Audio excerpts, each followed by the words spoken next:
Good afternoon. Bharat का भूगोल हम लोग देख रहे हैं और भारत के भूगोल का अब तक का जो पाठ है वो अब तक का पाठ हमारा कौन सा हुआ है?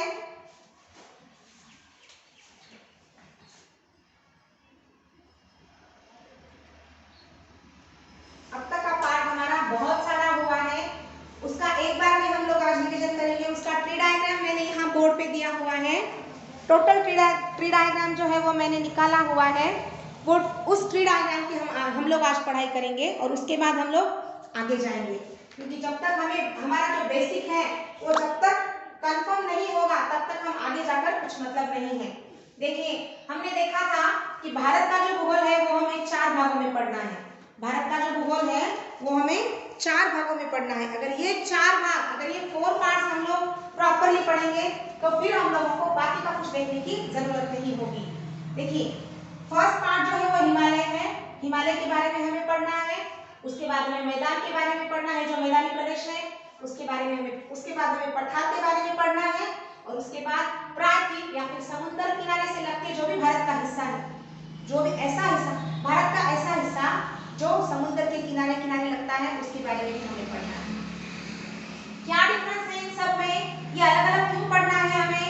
क्योंकि इस हिस्से के जो भी एनिमल्स रहेंगे वो अब हमें इस हिस्से में नहीं देखने मिलेंगे। यहाँ जो खान पान है वो हमें यहाँ नहीं देखने मिलेगा।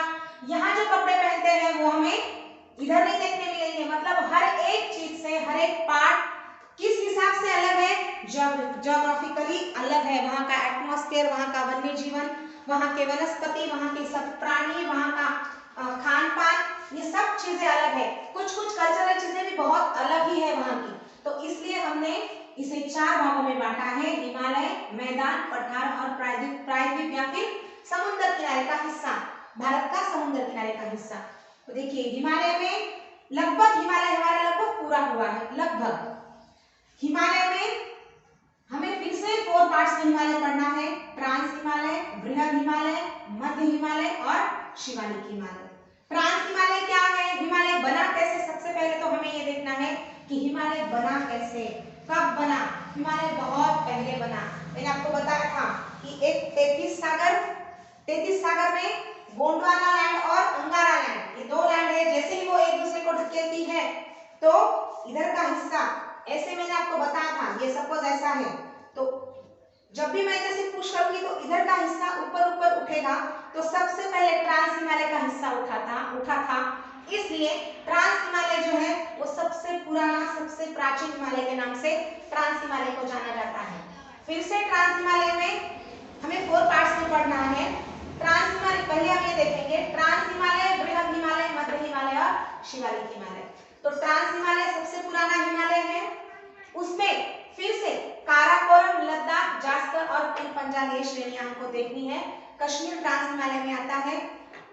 जो काराकोरम है, काराकोरम में बहुत सारी चोटियां हैं। चोटियां क्या, ये भी मैंने आपको बताया था। पर्वत का वो हिस्सा जो सबसे ऊपर उठा हुआ होता है, जो सबसे ऊपर जिसका कोना निकलता है, जो सबसे ऊंचा है, उसे चोटी कहते हैं। चोटी, महाचोटी, इस टाइप से। चोटी का मतलब है सबसे ऊपर उठा हुआ हिस्सा, सबसे ऊंचा हिस्सा किसी शिखर का। तो काराकोरम में बहुत सारी चोटियां हैं। काराकोरम में बहुत सारी चोटियां होने की वजह से हम लोगों को ध्यान में आना चाहिए कि हमें उसे कैसे याद रखना है। इसलिए इन लोगों ने इसको कैसा नाम दिया है? K1, K2, K3, K4। K for Karakoram. तो काराकोरम की पहली चोटी, काराकोरम की दूसरी चोटी, काराकोरम की तीसरी चोटी। इसमें हमें K2 और K4 ये मेन 2 चोटी है, ऊंची ऊंची चोटियां, इनके नाम हमें याद रखना है। ये हमें याद रखना है काराकोरम में। उसके बाद लद्दाख में क्या है? लद्दाख में सिर्फ एक ही चोटी हमें याद रखनी है, जिसका नाम है राकापोशी। राकापोशी क्या है और वो हमें क्यों याद रखना है? तो राकापोशी ऐसी चोटी है जो दुनिया की सबसे ऊंची खड़ी ढाल है। जो चोटी क्यों याद रहती है? क्योंकि वहां पर वो चोटी है, वो दुनिया की सबसे ऊंची खड़ी ढाल है। अगर ऊपर से हम नीचे कुछ डालेंगे तो सीधा सीधा वो नीचे गिरेगा, बीच में कहीं भी नहीं अटकेगा, इतनी खड़ी ढाल है। स्टीप है उसकी जो ढाल है, स्टीप ढाल मतलब स्टीप है बहुत। उसे क्या बोलेंगे? अगर हम कुछ फेंकेंगे तो वो जोर से नीचे गिरेगा। तो ऐसी खड़ी ढाल है, इसलिए हमें राकापोशी याद रखना है। जास्कर और पीरपंजाल में हम लोगों को मोस्टली इसमें टनल कौन से हैं, नदियां कौन सी है, वहां का सा है ये हमें देखना है जो हम अभी नहीं देखेंगे। और पीर पंजाल जो है, पीर पंजाल के बारे में ऐसा बोलना है, ये जो भूगोल देता है उनका ऐसा कहना है कि पीर पंजाल में जो पत्थर मिले हैं, जो मिट्टी मिली है, वो मिट्टी इनसे मेल नहीं खाती, वो थोड़ी सी नई लगती है, ये पत्थर यहाँ के थोड़े से नए लगते हैं, इसलिए उनका मानना ऐसा है कि पीर पंजाल को हिमालय में ट्रांस हिमालय में शामिल नहीं करना चाहिए, ऐसा उनका मानना है। तो ये 4 श्रेणियां जो है, काराकोरम, लद्दाख, जास्कर और पीर पंजाल, ये ट्रांस हिमालय की श्रेणियां हैं। ट्रांस हिमालय सबसे प्राचीन हिमालय है, इसे पार हिमालय भी बोला जाता है। पार हिमालय क्यों बोला जाता है, मैंने आप लोगों को बताया था कि ट्रांस हिमालय या हिमालय की रचना कैसी है, इस टाइप से हिमालय की रचना है। स्टेप बाय स्टेप पहले चढ़ना है, फिर उधर से उतरना है, जिधर से हमें उतरना है उधर से ट्रांस हिमालय दिखता है। इसीलिए हमें ट्रांस हिमालय देखने के लिए पहले ये चढ़कर जाना पड़ेगा, फिर हमें उधर ट्रांस हिमालय दिखेगा। इसलिए उसे पार हिमालय बोला जाता है, उसे प्राचीन हिमालय भी बोला जाता है। और उसके पहले कौन सी है, देखिए सबसे ऊंचा कौन सा लगता है, ये कौन सा है, शिवालिक। तो शिवालिक जो है वो क्या है, ये फर्स्ट स्टेप है हिमालय की, तो यहाँ फर्स्ट स्टेप दिख रही है। उसके बाद मध्य है, ये तो सचमुच में मध्य में ही है, इसलिए मध्य हिमालय। उसके बाद बृहद है, बृहद सबसे ऊंचा है, देखिए दिख रहा है, ये सबसे ऊंचा कौन सा है, बृहद हिमालय। और जो ट्रांस है वो इधर जाके हमें, जब तक हम यहाँ नहीं जाएंगे तब तक हमें हिमालय नहीं दिखेगा, तो ये ट्रांस हिमालय है, इसे पार हिमालय भी बोला जाता है। अभी बृहद हिमालय जो है, बृहद हिमालय क्या है, बृहद हिमालय को क्या महान हिमालय भी बोला जाता है, बृहद हिमालय को मुख्य हिमालय भी बोला जाता है। क्यों बोला जाता है, क्योंकि बृहद हिमालय में बहुत सारी ऐसी चोटियां हैं जो बहुत ऊंची ऊंची हैं, जो अपने आप में कुछ महत्व भी रखती है, जैसे माउंट एवरेस्ट है, अपने आप में कुछ महत्व रखता है। तो वहां पे कौन जाता है मोस्टली, या तो वहां पे श्रद्धालु दर्शक के लिए जाते हैं, यहाँ पे गंगोत्री, यमुनोत्री, केदारनाथ, बद्रीनाथ, त्रिशूल, या तो फिर जिनको माउंट एवरेस्ट सर करना है, जिनको चोटियां चढ़नी है, वो लोग वहां पे जाते हैं। तो कहां से इसका विस्तार शुरू होता है, इसका विस्तार शुरू होता है नंगा पर्वत जो पाकिस्तान में है, नंगा पर्वत जो पाकिस्तान में है, वहां से इसका विस्तार शुरू होता है। उसके बाद बंदरपूंछ, कामेर, नंदा देवी, अन्नपूर्णा, गौरी शंकर, छोयू, माउंट एवरेस्ट, मैकालू और नामचा बरवा। नामचा बरवा कहाँ पे जाके स्टॉप होता है, नामचा बरवा कहाँ है, पूरब में है, कहाँ पे है, अरुणाचल प्रदेश में। तो पाकिस्तान से उसका शुरू होता है नंगा पर्वत से, नंगा पर्वत, बंदरपूंछ, कामेर, नंदा देवी, अन्नपूर्णा, गौरी शंकर, छोयू, माउंट एवरेस्ट, मैकालू, नामचा बरवा, पश्चिम से लेकर पूरब, ये उसकी सीक्वेंस है। अब इसमें और छोटे छोटे पर्वत भी है, बंदरपूंछ और कामेर के बीच में कुछ छोटे छोटे पर्वत हैं जो अपने आप में महत्व रखते हैं, जो अपने आप में बहुत बड़ा महत्व रखते हैं। वो कौन से पर्वत हैं, गंगोत्री, यमुनोत्री, केदारनाथ, बद्रीनाथ, त्रिशूल। गंगोत्री, यमुनोत्री, केदारनाथ, बद्रीनाथ, ये तो हम लोगों को मोस्टली पता है। त्रिशूल भी उसके साथ में बहुत कुछ अलग नाम नहीं है, ये भगवान से रिलेटेड ही है, तो ये हम याद रख सकते हैं, गंगोत्री, यमुनोत्री, केदारनाथ, बद्रीनाथ और त्रिशूल। तो इतनी सारी पर्वत श्रेणियां तो है ही है, उसके साथ में ये छोटी छोटी पर्वत श्रेणियां भी हैं।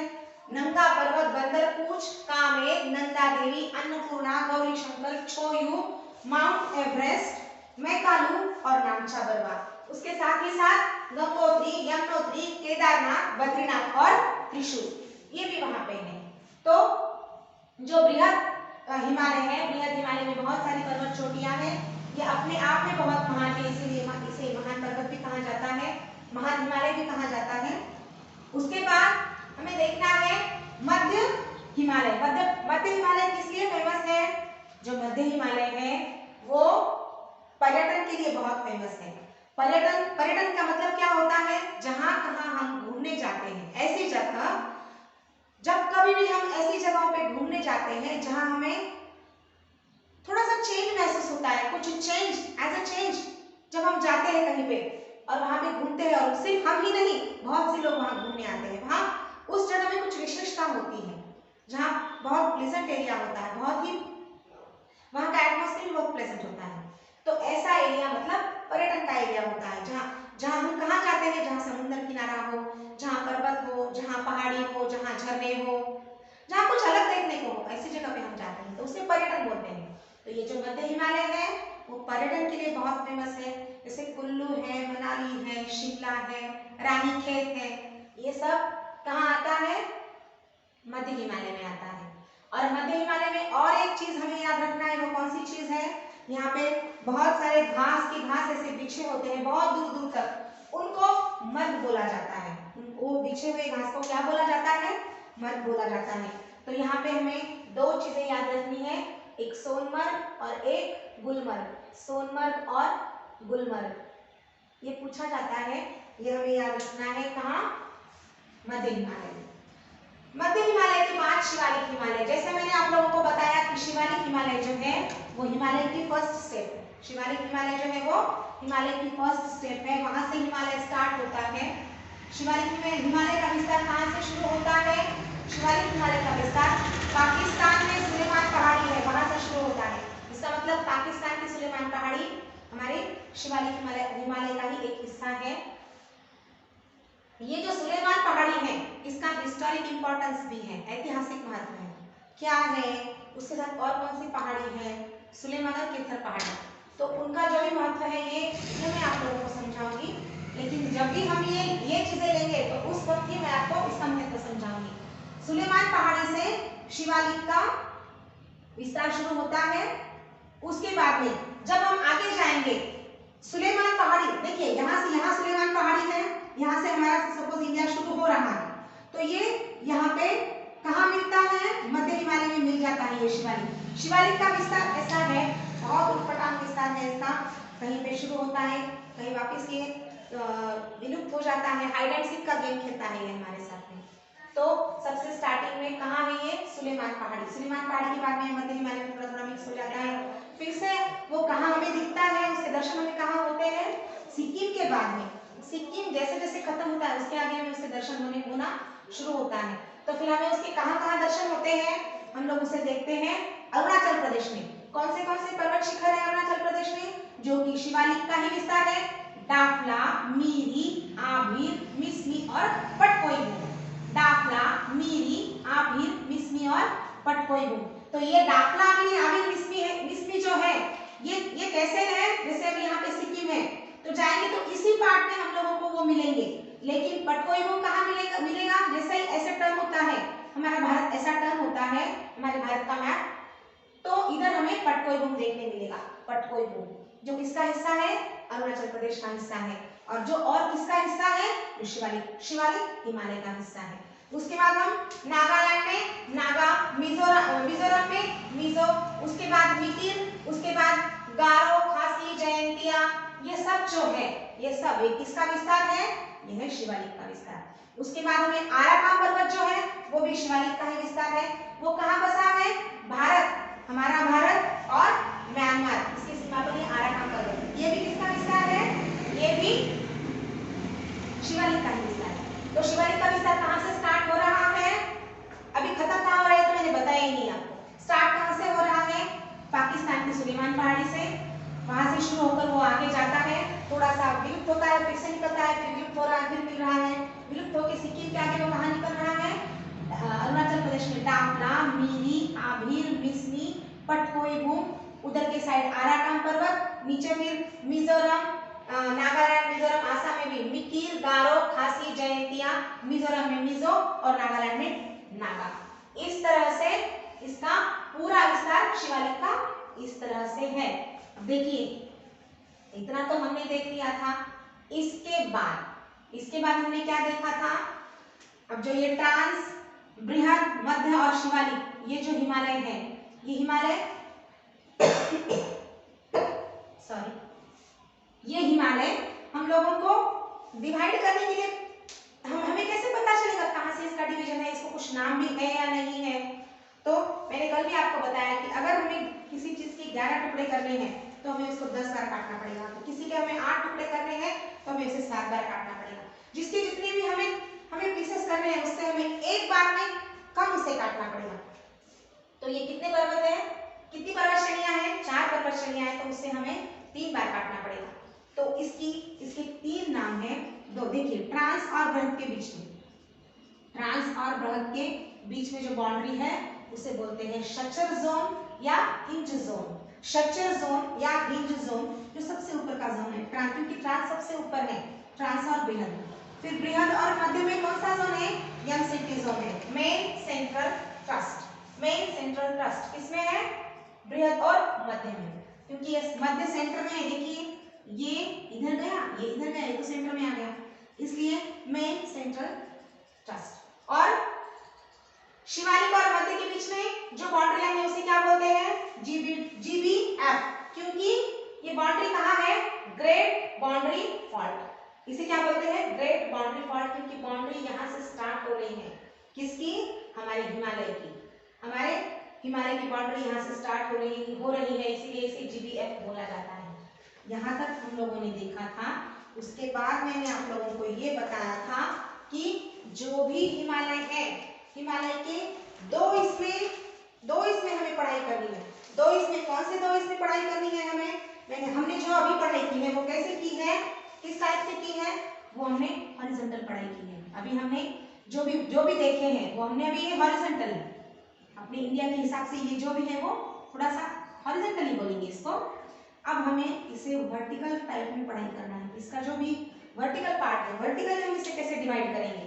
हिमालय जो है इसे हम लोगों को वर्टिकल, ये हम नहीं कर रहे हैं ये जो भी कुछ है ये हम अपने मन से नहीं कर रहे हैं। ऐसा नहीं है कि मुझे कुछ बताना है आप लोगों को, लेकिन ऐसा मुझे बहुत हार्ड जा रहा है तो ठीक है, ऐसे नहीं, मैं वैसे बताऊं तो आप लोगों को इजी जाएगा, आप लोगों से थोड़ा मुझे भी इजी जाएगा, ऐसा नहीं है। इसकी पढ़ाई ऐसे करते ही है, इस टाइप से भी और उस टाइप से भी। दोनों का अपना अपना अलग महत्व है। इसका अपना एक अलग महत्व है और उसका अपना एक अलग महत्व है। नदियों के हिसाब से, नदियां कैसे बहती हैं उसके हिसाब से हमें उसकी वर्टिकल पढ़ाई कर, वर्टिकल मतलब खड़ी, और हॉरिजॉन्टल मतलब ऐसा आड़ा, आड़ा और सीधा, आड़ा और सीधा। तो मोस्टली टोटली आड़ा तो नहीं आया था, ये थोड़ा सा स्लोप में ऐसा था, थोड़ा सा जो भी हमने अभी पढ़ाई की वो, और अभी हमें जो पढ़ाई करनी है वो भी स्लोप में ही रहेगी, लेकिन अगर हम वर्टिकल कहेंगे तो वो कुछ गलत नहीं होगा। तो अभी तक जो भी हमने देखा है हिमालय के हिस्से, उसमें फिर उसके सब पार्ट्स, मतलब पार्ट्स ऑफ हिमालय, अगेन सब पार्ट्स ऑफ हिमालय, अगेन उसकी जो भी रेंजेस है, the importance of that ranges या इम्पोर्टेंस ऑफ दैट पार्ट्स, कौन से पार्ट्स थे, उसका इम्पोर्टेंस क्या था या क्या है ऐसे बोलेंगे हम। ग्लेशियर कौन से है, कौन से ग्लेशियर पे क्या क्या इंपॉर्टेंस है, ये मैंने स्टार्टिंग में बताया था आप लोगों को। ग्लेशियर कौन से है, उसका पामीर का पठार जो है वो कहाँ पे है, वो कहाँ उससे क्या बोला जाता है, सब कुछ हमने देखा है। तो इसकी एक बार टोटल रिवीजन जैसे आपने लिए है वैसे आप भी करना, क्योंकि इसमें ऐसा मैंने कुछ नहीं सिखाया है जो याद ना रह सके, और ऐसा मैंने कुछ भी इस टाइप से नहीं सिखाया है जो भूला भी जा सके। मैंने ऐसे आप लोगों को बताया है हर एक चीज जो आप लोगों को हमेशा के लिए आपके जहन में याद रहे। तो इसका प्रॉपर पढ़ाई आप लोग करो। इसका जो नेक्स्ट हम लेक्चर लेंगे उसमें मैं अलग तरीके से वापस से हमें हिमालय के हिस्से बनाने हैं, हमें बनाने हैं मतलब वो ऑलरेडी बने हुए हैं, उस टाइप से लोग पढ़ाई करते आ रहे हैं, हमें भी वैसे पढ़ाई करना है। वो कैसे होगा, क्या होगा, कौन सी नदियाँ होगी जो हिमालय के पार्ट्स बनाती है, वो कहाँ कहाँ से बहती है, फिर मैदान में आती है क्या, फिर पठार में जाती है क्या, फिर समुद्र किनारे, ये हमें बहुत सी चीजें पढ़नी है। बहुत इंटरेस्टिंग है ज्योग्राफी, बहुत ज्यादा। अगर हम इस टाइप से पढ़ेंगे तो ज्योग्राफी जैसा इजी सब्जेक्ट ही कुछ नहीं है। सिर्फ हर इतना है कि जिस दिन जो भी आप पढ़ोगे उस दिन यहाँ तो 100% आपको देना ही है। फिर से वापस घर पे आपको वीडियो ये ओपन करके देखना है। मेरे हिसाब से आपको कुछ हार्ड नहीं जाएगा। कुछ प्रॉब्लम अगर आती है तो कमेंट में डालिए, हम उस पर विचार करेंगे। आज के लिए बस इतना ही। जय हिंद।